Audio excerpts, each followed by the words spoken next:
Y ahora quiero que vayan conmigo a la primera carta a los Corintios, en el capítulo 9, y empezaremos en el verso 24. ¿No saben ustedes que los que corren en una carrera corren todos, pero solo uno recibe el premio? Corran pues para obtenerlo. Y cada hombre que lucha por la corona es disciplinado en todas las cosas. Ahora, ellos lo hacen para obtener una corona corruptible, pero nosotros una corona eterna e incorruptible. Por eso así corro, no con incertidumbre, así peleo, no como quien golpea al aire, pero mantengo mi cuerpo en sujeción, no sea que predicando a otros yo mismo pueda ser eliminado. Luego el verso 12 dice lo siguiente: por tanto, el que piense estar firme, mire que no caiga. No nos ha venido ninguna tentación que no sea humana, que no sea común a todos los hombres, pero fiel es Dios, que no nos permitirá ser tentados más de lo que no podamos resistir, sino que dará la salida para que podamos soportar la tentación o la prueba. Los jóvenes de hoy se enfrentan a muchos problemas, especialmente la presión de sus compañeros. Y la palabra más difícil que los jóvenes hoy tienen que decir es la palabrita no. Ya sea a las drogas, ya sea al sexo, ya sea fumar cigarrillo, sea lo que sea, es la palabra más difícil. Dices que no cuando llega la presión de tus compañeros, cuando empiezan a subir las hormonas, cuando hay emoción. Sí, todos somos tentados, pero no hay ninguna tentación que te haya tocado a ti, sino la que todos los demás han tenido. Dices, bueno, ¿Jesús tuvo esas mismas tentaciones? Por supuesto. La Biblia dice que Él fue tentado en todo según nuestra semejanza, pero sin pecado. Porque en el momento en que eres tentado, Dios proporciona una manera de escapar. Hay una salida. Él la proporciona. Y luego otro hombre, otra persona en la Biblia, un joven llamado Daniel. Y en Daniel capítulo 1, verso 8 dice: y Daniel propuso en su corazón no contaminarse con la porción de la comida del rey, ni con el vino que él bebía. Daniel era un joven con un propósito. Su motivación para servir a Dios había llegado temprano, porque Nabucodonosor, el gran rey de Babilonia, había llegado a Jerusalén y capturado a Jerusalén. Capturó al rey y capturó a algunos jóvenes judíos que quería llevar de regreso a Babilonia y entrenarlos en el idioma de Babilonia y todos los caminos de Babilonia, para que pudieran serle de ayuda en el manejo de su imperio. Y uno de ellos fue Daniel. Y quería jóvenes en quienes no hubiera tacha, de buen parecer y diestros en toda sabiduría, y astutos en ciencia y entendidos en ciencia. Y durante el periodo de entrenamiento le trajeron los mejores alimentos para que comiera Daniel. Pero Daniel quería un estilo de vida sencillo. Quería comer comida normal. No quería la rica comida de Babilonia, aunque fuera de la mesa del rey. Y él preguntó al jefe de los eunucos, a su profesor, al que lo formaba, si podía hacerlo. Y el profesor vaciló y dijo: si el rey se entera, perderé la cabeza. Entonces Daniel dijo: bueno, ¿por qué no probamos por 10 días? Y así en 10 días les dieron a comer solo legumbres y agua, las cosas que Daniel estaba acostumbrado a comer. Comida simple, Y cuando terminaron los 10 días, Daniel y sus amigos eran más fuertes y de mejor apariencia que todos los demás, a quienes habían estado alimentando con todos esos excelentes alimentos de la mesa del rey. Qué diferente de aquellos que no pueden esperar hasta salir de casa para vivirlo a lo grande. Porque a Daniel lo habían llevado 1500 millas. ¿Quién lo sabría? ¿A quién le importaría si bebía o se emborrachaba? O si comía mejor y vivía un estilo de vida suave. Daniel estaba lejos de casa, pero vivió la vida que había aprendido a vivir como un joven de Dios. Podría haber ganado tanta popularidad si hubiera dado capricho y si se hubiera entregado a los excesos. Y no temprano en su juventud lo preparó para dar un gran no cuando se enfrentó al foso de los leones. No en su juventud fue una preparación para el gran no que un día tenía que decir. Cuando tuvo que enfrentarse a Belsasar el rey, él dijo que no, porque ya lo había aprendido desde el principio. Nos contaminamos comiendo en exceso. 11 veces en la Biblia se nos habla del exceso de comida, de beber demasiado alcohol, de consumir drogas, demasiada televisión. Jesús dijo en Lucas 21:34, miren por ustedes mismos, que sus corazones no se carguen de glotonería y de embriaguez y de los afanes de esta vida, de modo que el día de la muerte venga sobre ustedes sin que se den cuenta. O el día de su venida sobrevendrá sin que ustedes se den cuenta. Pablo dijo, no provean para los deseos de la carne, para satisfacer sus deseos. Pedro dijo, desde hace algún tiempo andábamos en lascivia, concupiscencias, excesos de vino, orgías, banquetes e idolatrías abominables. ¿Qué pasa contigo? ¿Vives una vida disciplinada?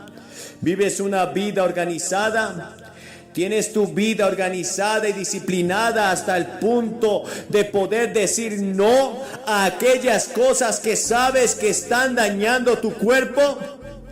Verás, la Biblia enseña que tu cuerpo es templo del Espíritu Santo. Dios no vive en el edificio de la iglesia, Dios vive en ti. Y un grupo de nosotros llamamos a la iglesia una asamblea que formamos la iglesia. Y usamos el edificio y usamos sus instalaciones para reunirnos. Y por eso es un edificio sagrado, es un edificio santo, como lo era el templo en los días de Jesús, o se consideraban las sinagogas. Pero el verdadero templo de Dios es tu cuerpo. Y sin embargo dañas tu cuerpo por la forma en que lo tratas. Y luego otro hombre en la Biblia, un joven que dijo que no, que cambió la historia, fue José. Al parecer era el chico que más quería a su padre, y los otros niños se pusieron celosos y envidiosos de él. Entonces dijeron, vamos a matarlo. Rubén dijo, su hermano mayor dijo, no, pongámoslo en un hoyo y lo dejaremos morir allí, y papá no notará la diferencia. Pero entonces llegaron algunos ismaelitas y ellos dijeron, vamos a venderlo y ganar algo de dinero, y así su sangre no estará en nuestras manos. Dejaremos que los ismaelitas se lo lleven. Entonces lo vendieron como esclavo a estos ismaelitas y lo llevaron a Egipto. Y lo vendieron a un hombre llamado Potifar, que estaba en el gabinete de Faraón y se convirtió en esclavo, fuerte y guapo. En Génesis 39 nos habla de la tentación de José, y él dijo que no, porque la esposa de Potifar era una mujer hermosa y sexy, y ella se acercó a él y le dijo, José, ven, acuéstate conmigo, ven a la cama conmigo. Te he estado deseando desde que llegaste aquí, y ahora todos los hombres se han ido, mi marido está lejos, ven conmigo. Y él dijo, no, no haré esta gran maldad. Tu marido me ha tratado bien y pecaría contra mi Dios si hiciera eso. Y ella le suplicó y finalmente se enojó. Y salió corriendo de la casa y él dejó su abrigo. Y ella comenzó a gritar y a gritar. Ella gritó, violación, intentaron violarme. Y cuando su marido llegó a casa hizo encarcelar a José. José dijo no. Pero entonces Dios estaba con José. Él estaba con José en la prisión. Y todos ustedes conocen la historia de cómo Dios usó a José y lo nombró primer ministro de todo Egipto y ayudó a salvar nuevamente a su familia más adelante. Una larga historia que no tengo tiempo de contar esta noche, pero estoy seguro de que ustedes la conocen, la mayoría de ustedes. Ahora la Biblia enseña que el sexo no es pecado. Dios lo dio, es un regalo de Dios. El pecado es el uso incorrecto del sexo. Dios te dio la capacidad de hacer el amor, pero dentro de los vínculos del matrimonio, no fuera. El adulterio está mal. Es entonces cuando dos personas están casadas y luego la fornicación, los solteros, está incorrecto, es un pecado. Y sé que las ganas son tremendas, sobre todo cuando las ves en cada mostrador donde venden libros y revistas. Lo ves en la televisión, lo ves en las películas, lo ves en todas partes. Y toda la atmósfera está saturada de la idea del sexo. ¿Cómo dices que no? No creo que los jóvenes de hoy puedan decir no sin Cristo. Con Cristo y con el Espíritu Santo dándote poder sobrenatural, puedes decir no. Pero te diré que es difícil. Pablo le escribe a Timoteo y le dice, consérvate puro. Él dijo, huye de la lujuria, huye, corre. Cuando llegue esa tentación, corre. También dijo, pero yo guardo mi propio cuerpo y lo pongo en servidumbre. ¿Qué pasa contigo? ¿Tú lo haces? José lo hizo. Y Dios usó y bendijo grandemente a José. Y Él te usará y te bendecirá si decides decir no. Pero si dices que sí a alguna de estas cosas, ¿qué vas a hacer? Muy bien. Todos nacemos con la semilla del pecado en nuestros corazones. En pecado me concibió mi madre, dijo David. Pero ves que estas personas tomaron sus decisiones cuando eran jóvenes. Y Dios les dio el poder de decir no a las cosas que estaban mal. Ya sea a la mentira, ya sean a los celos, sea lo que sea. Y todos somos pecadores. Todos hemos quebrantado la ley de Dios. Todos merecemos el juicio y merecemos el infierno. Pero para esto vino Jesucristo. ¿Sabes por qué vino? Porque la Biblia enseña que Dios es amor, Dios te ama. Y si fuera la única persona en todo el mundo, Dios te amaría. Él te amaría tanto que daría a su hijo para morir en la cruz por ti, incluso si fuera la única persona que hubiera pecado contra él. A pesar de nuestros pecados, a pesar de nuestras cosas malas, Dios nos ama. Y esa palabra amor es un amor que va mucho más allá del amor humano. Amor ágape, amor de Dios, amor sobrenatural. Ama más allá de todo lo que hayas conocido. Dios te ama, nunca lo dudes. Si no sacas nada de estos 3 días, espero que saques una cosa, que Dios te ama. Y Dios está dispuesto a perdonarte todos tus pecados. Está dispuesto a hacer un borrón y cuenta nueva. Él está dispuesto a arreglarlo, así como si nunca hubieras pecado. Eso es lo que significa la palabra justificación. Como si nunca hubieras pecado. Eso es lo que hace la sangre de Cristo.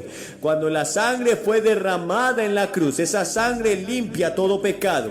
Merezco el juicio, merezco el infierno, pero mis pecados han desaparecido. Mi juicio ha pasado, fue llevado en la cruz por Cristo. cuando Dios cargó en él los pecados de todos nosotros. No voy a ir al infierno, yo sé eso, yo voy al cielo. Si muero ahora mismo, sé que iré al cielo, debido a la promesa de la palabra de Dios, que si confesamos con nuestra boca que Jesús es el Señor y creemos en nuestro corazón, seremos salvados. Lo he hecho, sé que soy salvo, pero a todos los que le recibieron le dio la potestad de ser llamados hijos de Dios, a los que ponen su fe en él.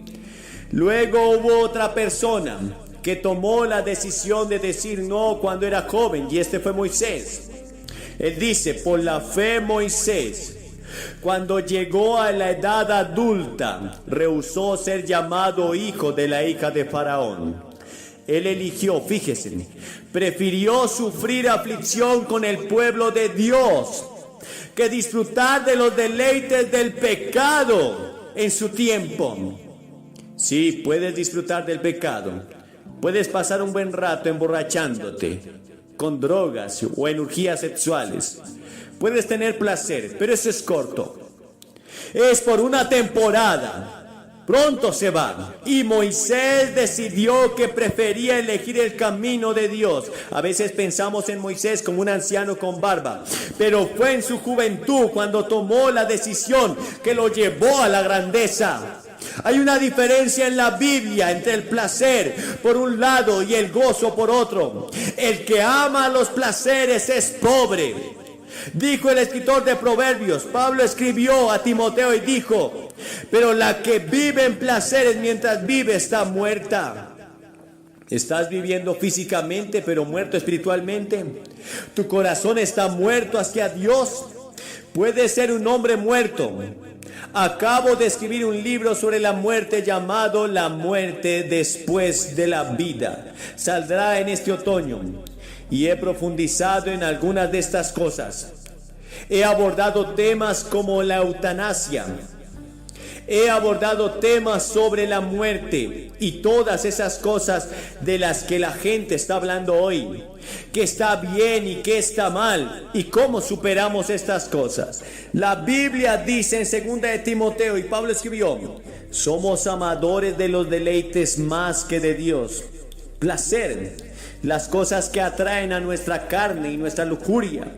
La alegría es otra cosa. Es profundo y no importa el tiempo, el clima, los problemas, las dificultades. Hay gozo, porque el gozo es producido sobrenaturalmente por el Espíritu Santo en ti, para que el mundo entero pueda caer sobre ti y haya una alegría que siempre esté ahí. Tenemos unos 15 o 20 manantiales en nuestro local en casa, y todos nuestros manantiales parecieron secarse. Pero hay uno que nunca flaqueó, y así es la alegría, no importa lo que pase y cómo llegue la sequía, siempre está ahí, producida por el Espíritu de Dios. Pero el placer es diferente, es temporal, solo dura una corta temporada. ¿Qué pasa contigo? Bienaventurados seréis, dijo Jesús, cuando los hombres los odien y cuando los aparten de su compañía y os vituperen y desechen vuestro nombre como malo por causa del Hijo del Hombre. Regocíjense en aquel día y salten de gozo, porque aquí vuestra recompensa es grande en el cielo, porque así hicieron al Hijo del Hombre, y lo mismo hicieron a los padres y los profetas. Él dice que cuando sufres por causa de Jesús y alguien se burla de ti en la escuela, salta de alegría, alégrate por ello. Lo estás haciendo por amor a Jesús, sino más bien alegraos porque vuestros nombres están escritos en el cielo. ¿Está tu nombre escrito en el cielo? Si es así, regocíjate. Si no es así, será mejor que llores hasta que encuentres a Cristo. Puedes tener el gozo de Cristo. ¿Tienes su gozo? Hermanos míos, tened por sumo gozo cuando estén en diferentes tentaciones y pruebas. Moisés eligió el gozo de seguir a Dios en lugar de todos los placeres de Egipto, porque Moisés era heredero del trono de Egipto. Muchas cosas grandes hizo Moisés en Egipto, un hombre valiente. pero lo abandonó todo para seguir a Dios, al desierto, e ir con el pueblo despreciado, que eran esclavos de Egipto. Luego está Jesús. La Biblia dice que Él fue tentado en todo, según nuestra semejanza, pero sin pecado. El diablo lo llevó al desierto, lo tentó 3 veces, y Jesús tuvo hambre. No había comido durante 40 días y 40 noches, estaba cansado, tenía sed. Sí, pero dijiste que era Dios. ¿Era diferente o no? Se había despojado de todos esos poderes sobrenaturales en ese momento. Se encontró con el diablo tal como lo hace usted como hombre. Y el diablo dijo: si eres hijo de Dios, ordena a estas piedras y conviértelas en pan. Puedes alimentar al mundo entero y no habrá hambre en el mundo. Tú puedes resolver todos los problemas sociales del mundo ahora mismo. Jesús, haz eso. ¿Y sabías que Jesús no discutió con él? Nunca debatió con él. Todo lo que hizo Jesús fue citar las Escrituras. Él dijo: está escrito, no solo de pan vivirá el hombre, sino de toda palabra que sale de la boca de Dios. Y luego vino la segunda tentación, cuando dijo: si eres hijo de Dios, échate abajo, porque está escrito: a sus ángeles encargará acerca de ti, y en sus manos te llevarán. Verás, el diablo había dicho: salta, haz un gran espectáculo y la gente creerá. No tienes que ir a la cruz, no tienes que morir en la cruz como planeas hacerlo para salvarte. El mundo, tú puedes hacerlo y todos creerán cuando ven a los ángeles atrapándote en el aire. Pero Jesús dijo: escrito está otra vez, no tentarás al Señor tu Dios. Y luego la tercera tentación fue: todas estas cosas te daré si postrado me adorares. Y él dijo: mira el mundo, todo el petróleo, todo el oro, todo el poder del mundo es mío, y te lo daré si me adoras.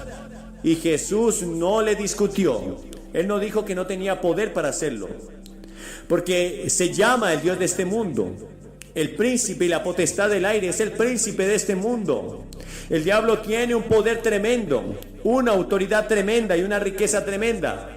Y él puede ofrecerte todo lo que hay si lo adoras un poquito. Simplemente asiente con la cabeza y di: está bien, diablo, de todos modos te acompañaré un poco. Jesús no hizo eso. Él dijo: apártate de mí, Satanás. Está escrito que al Señor tu Dios adorarás y a Él solo servirás. Entonces la Biblia dice que después de estas 3 tentaciones el diablo le dejó y los ángeles vinieron y lo ayudaron.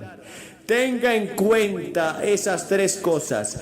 Jesús citó las Escrituras, estaba lleno del Espíritu Santo y estaba en la voluntad de Dios. ¿Estás dispuesto a decir esta noche que no a las tentaciones del diablo y sí al llamado de Cristo que Él te hace? Arrepiéntete de tus pecados. Eso significa cambiar tu forma de vida. Sígueme. Oh, pero dices: Billy, soy miembro de la iglesia y fui bautizado y confirmado. Sí, eso es algo maravilloso. Pero sería maravilloso si reconfirmaras su confirmación. Sería maravilloso si volvieras a dedicarte a las cosas que te fueron prometidas en el bautismo y la confirmación. Sería maravilloso venir y decir: quiero volver a dedicarme a ti, Señor. O algunos de ustedes, como lo hizo anoche, el 30 y tantos % dirán: te estoy recibiendo por primera vez. Realmente quiero venir a Cristo ahora. Quiero que mis pecados sean perdonados. Y no quiero irme sin tomar una decisión y sin la posibilidad de que si muero no estaré con Dios. Entonces, ¿conoces a Cristo? ¿Lo has recibido? Dices: Billy, ¿qué tengo que hacer? 3 cosas. Primero, esté dispuesto a cambiar sus costumbres, cambiar de opinión. Eso se llama arrepentimiento en la Biblia. La segunda es que es por fe que se recibe a Cristo. No trabajas por ello, no lo compras. Es un regalo gratuito y lo recibes. Y en tercer lugar, estás dispuesto a seguirlo. Leer la Biblia, orar, testificar, vivir, dejar que el amor brille en tu vida. Eso significa seguir a Cristo.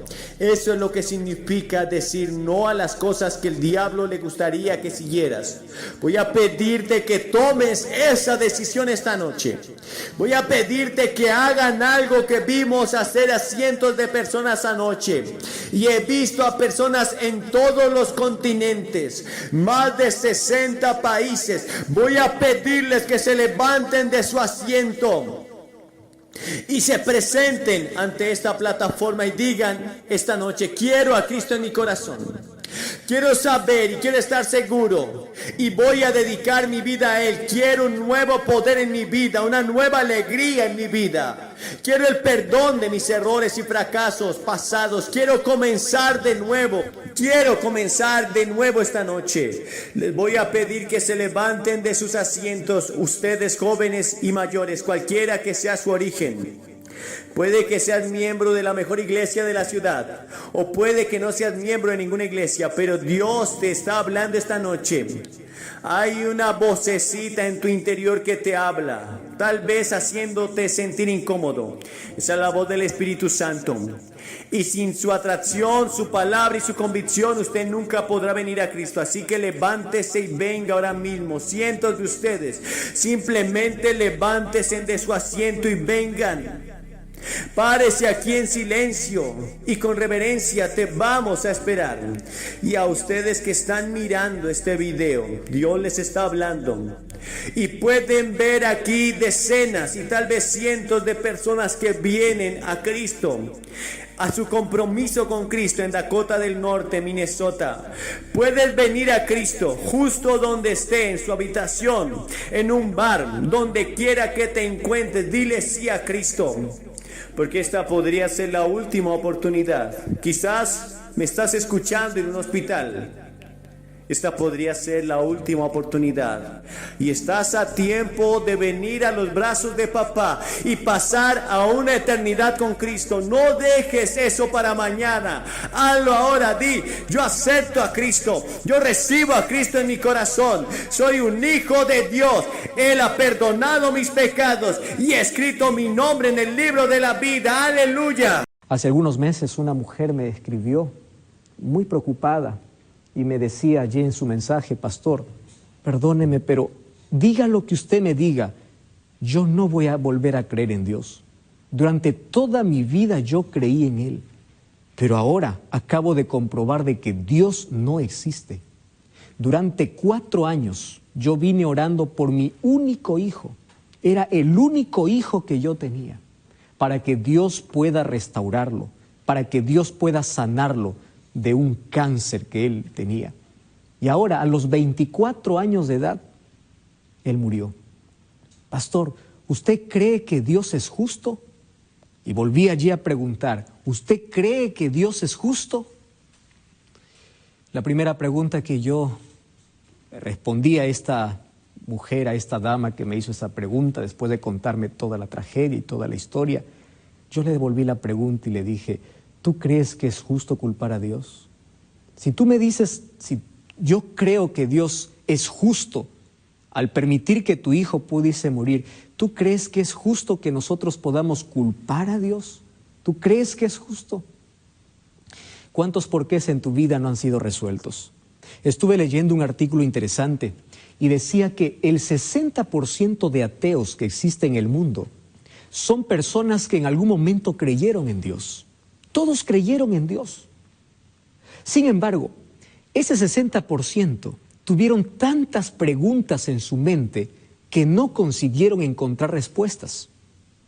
Y porque no consiguieron encontrar respuestas, llegaron a una conclusión. ¿Y cuál es la conclusión? Dios no existe.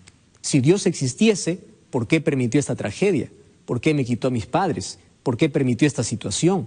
¿Por qué? ¿Y por qué? Y los porqués aumentan en la cabeza. Ahora, el problema no es preguntarse por qué. El problema es preguntar en el lugar equivocado.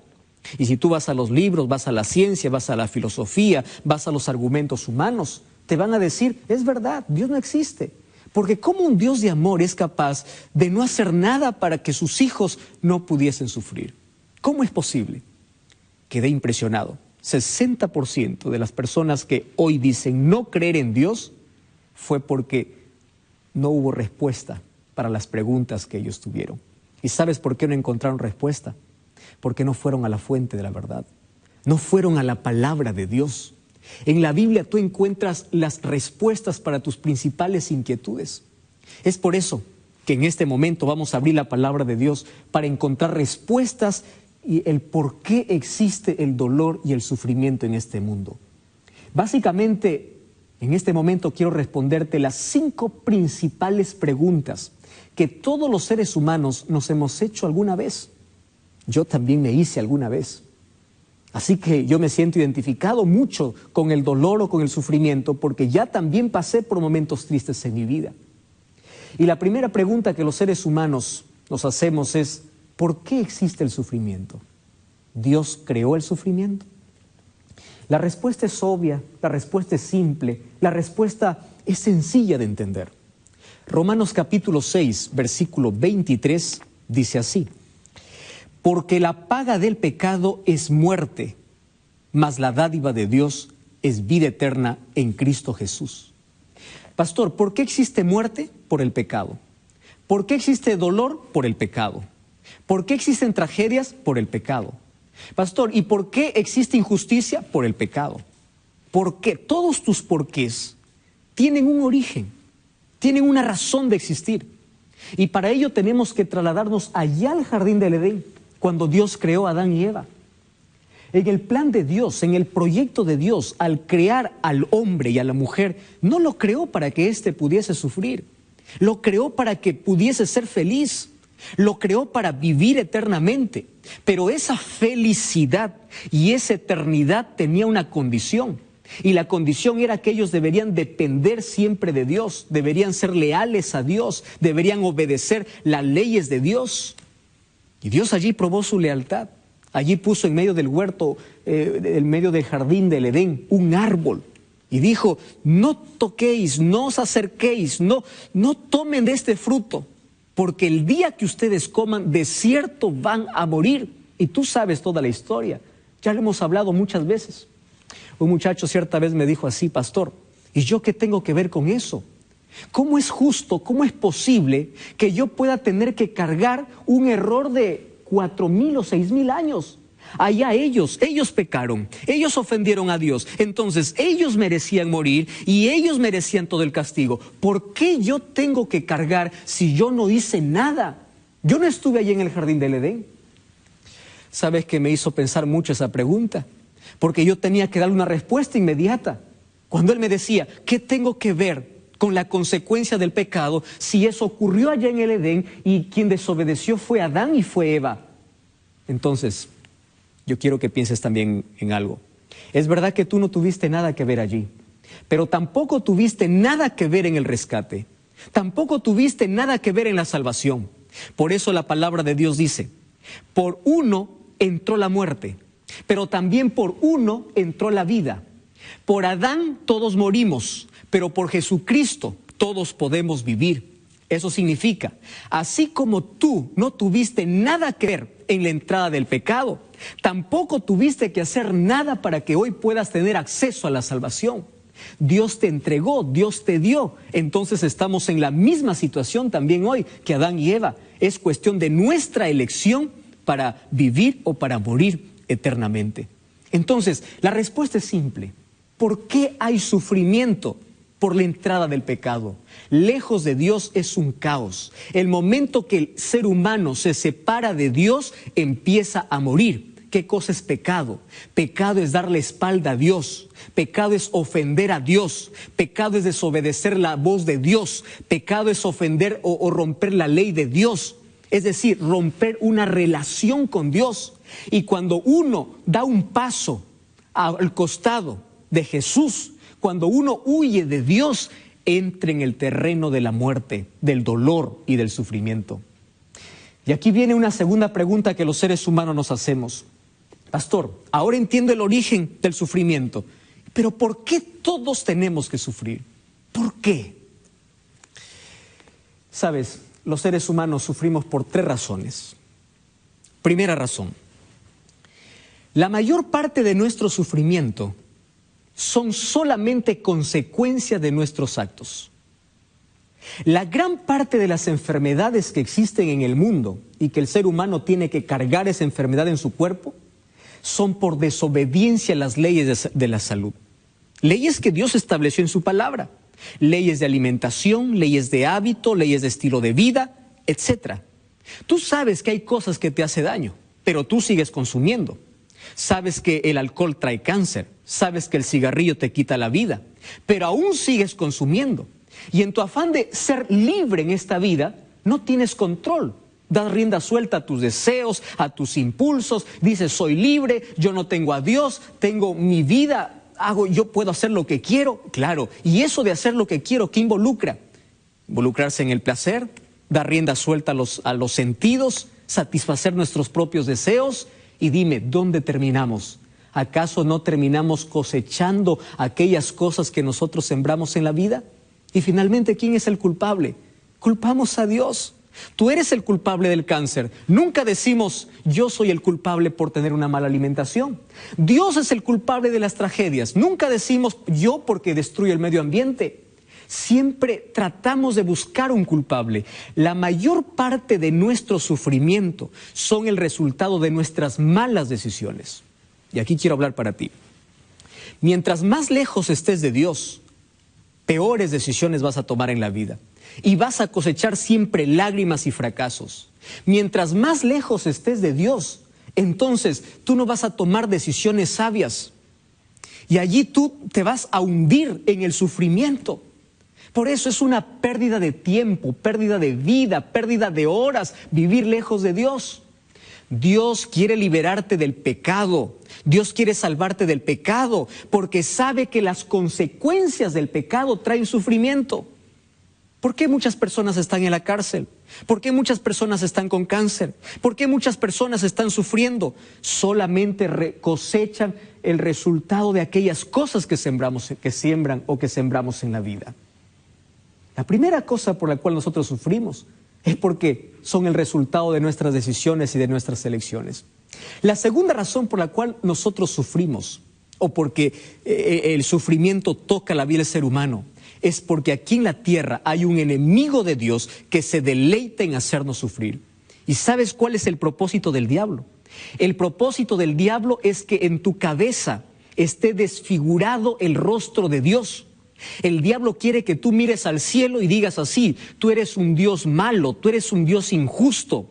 ¿Por qué los niños mueren? ¿Por qué hay tempestades? ¿Por qué hay inundaciones? ¿Por qué la gente la gente buena muere y por qué la gente mala sigue viva?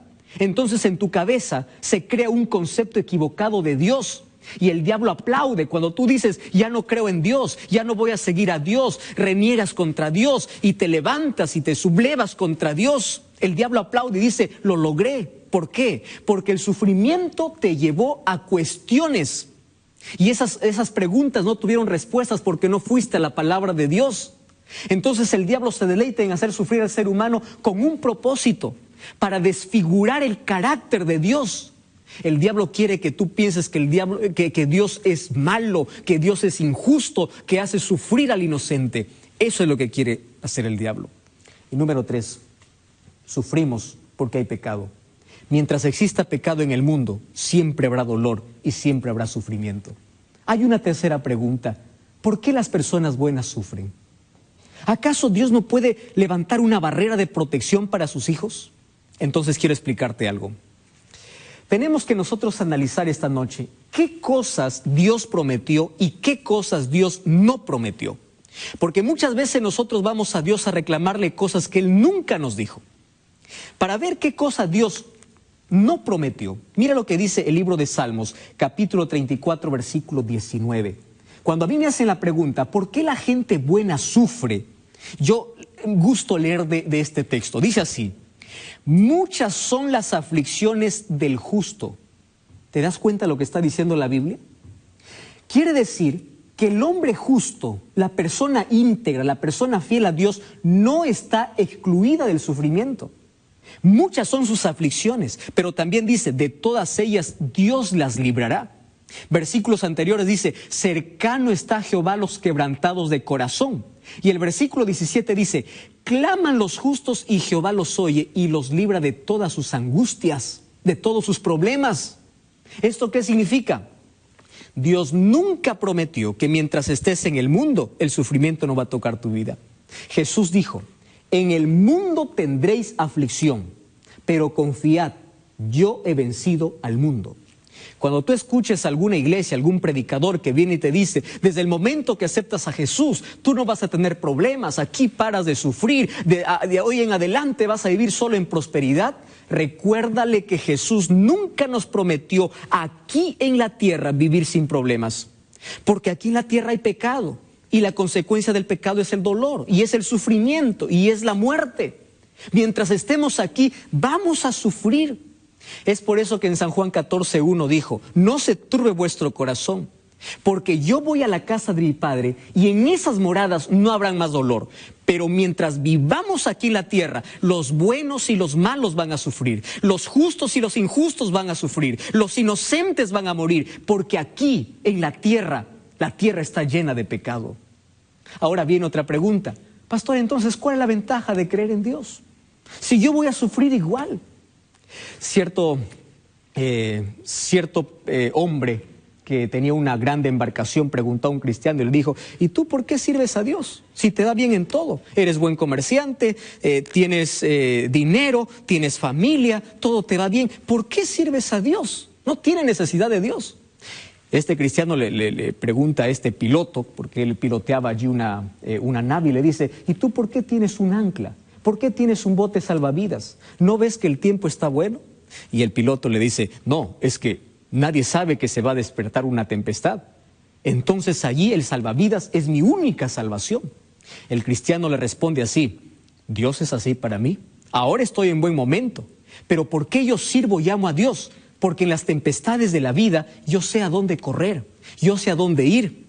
David decía, Dios es nuestro amparo y fortaleza, es nuestro pronto auxilio en las tribulaciones. ¿A dónde corres si no tienes a Dios? ¿A dónde corres? Dime a dónde te vas. Una cosa es sufrir con Dios y otra cosa es sufrir sin Dios. Una persona que no tiene a Dios en el corazón, ante los problemas se enloquece. Ante las dificultades busca la muerte, la gente se suicida. Pero cuando una persona tiene a Dios en el corazón, puede perder el trabajo, pero cuando llega la noche se va a descansar y duerme confiado de que Dios va a proveer todas sus necesidades. Cuando una persona tiene a Dios y pierde un ser querido, llora, sí llora, claro que llora, porque la ida de un ser querido nos causa dolor. Pero Pablo decía, ustedes deben llorar como aquellos que tienen esperanza, no como aquellos que no tienen esperanza. ¿Qué significa tener esperanza? Que hoy yo entierro a mi ser querido, pero sé que cuando Cristo regrese, esa persona va a resucitar y allí no habrá más despedidas, no habrá más dolor, no habrá más muerte, no habrá más lágrimas. Esa es nuestra mayor esperanza. Entonces, querido, vale la pena ser fiel a Dios. Mira, el diablo manda el sufrimiento con un propósito, para destruir al